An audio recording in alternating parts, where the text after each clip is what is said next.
السلام علیکم ورحمت الله وبرکاتو. ماشاءالله موږ روژه مبارک میاشت په خیر تیره کړه او اختر هم موږ ولمانځو. اوس موږ روان یو د عید الاضحی طرف ته چې څو ورځې وروسته عید الاضحی دی. نو عید الاضحی د قرباني اختر دی او په افغانستان کې به ډیر غریبان په دې امید وي چې زموږ هغه ورونه مسلمانان چې کوم افغانستان نه بیرون دي افغانستان کې داخل دي دوی به قرباني کوي او د دوی د قرباني وجه نه به موږ د یو څو مړیو غوړي لاس سره وړلی شو. یعنې مقصد دا چې موږ به یو څو مړۍ د غوښې سره خوړلی شو. دا مه هېروه چې افغانستان کې فامیلونه شته دی چې په شپږو میاشتو په یو کلو باندې هغوی غوښه په سترګو نه لیدلې. نو راځئ دغه خپل قربانیان وکړو. تاسو په اروپا کې هستئ، امریکا کې هستئ، چې په هر ځای کې هستئ، قمر سره په افغانستان کې وکړئ او موږ ډېر سهولتونه تاسو درکړي څو پورې خپل قرباني په اسانه وکوئ. $150 باندې تاسو کولی شئ په افغانستان کې قرباني وکوئ او دا هم کولی شئ چې ووایئ چې قمر ته چې ورور زه د خپل قرباني په بدخشان کې کوم، په پنجشیر کې کوم، په لغمان کې کوم، په جلال آباد کوم، په کونړ کې کوم، چې هر ولایت تاسو انتخاب کو موږ تاسو په قرباني په همغه ولایت کوو. ځکه قمر فقط نه په څو ولایتونو کار کوي بلکې په ټول افغانستان کې کار کوي.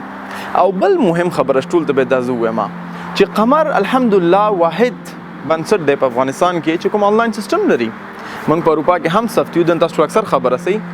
تاسو کولی شئ چې د خپل د قرباني پیسې زموږ د اروپا اکاونټ ته ولېږئ، لینک تاسو ښکاري لاندې، او موږ ته فقط رسید راولېږئ چې ووایئ چې موږ $150 لېږلي دي، زموږ قرباني وکوئ. تاسو کولی شئ چې آنلاین د ماسټر کارډ نه ډیبټ کارډ، ماسترو کارډ، پیپال، چې هر رقم کارډ تاسو لرئ، امریکن ایکسپریس، پیپال، یعنې ډېر زیات کارډونه موږ خپل سیستم کې ثبت کړي دي. تاسو کولی شئ لاندې لینک باندې کلیک کړئ او لاړ شئ زموږ سیستم ته، $150 ورکړئ. په کمنټ کې ولیکئ که تاسو غواړئ چې په کوم ولایت کې موږ تاسو قرباني وکړو. او که تاسو قمر ته انتخاب ورکوئ نو قمر په هغه ځای کې تاسو قرباني غوښه تقسیموي چې کوم ځای کې شدیداً ضرورت دی. نو اوس مسؤلیت درکولی شم.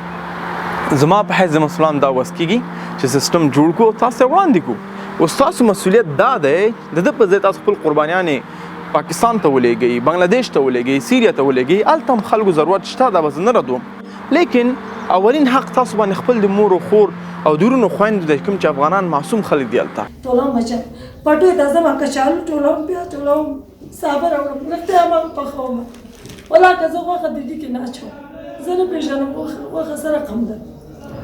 خیلی مردم مانده، خیلی محتاج مانده آدمی تو برای میر چی آرزوی شما را دارد. داسې فامیل نه زه شخصا پېژنم چې هغوی به په میاشت غوښه نه ګوري. راځئ دا مړۍ د هغوی لږ زره غوړه کوي او د خپل د قرباني غوښې هغوی ته ورکوي. او دا واورئ چې قمر 100% ډونیشن پالیسي لري. یعنې قمر تاسو کوم پیسې کوم بخش ته رالېږئ په همغه بخش کې مصرفېږي. ستاسو په قرباني قصاب د لارې کرا مصرف به ټول قمر ورکوي.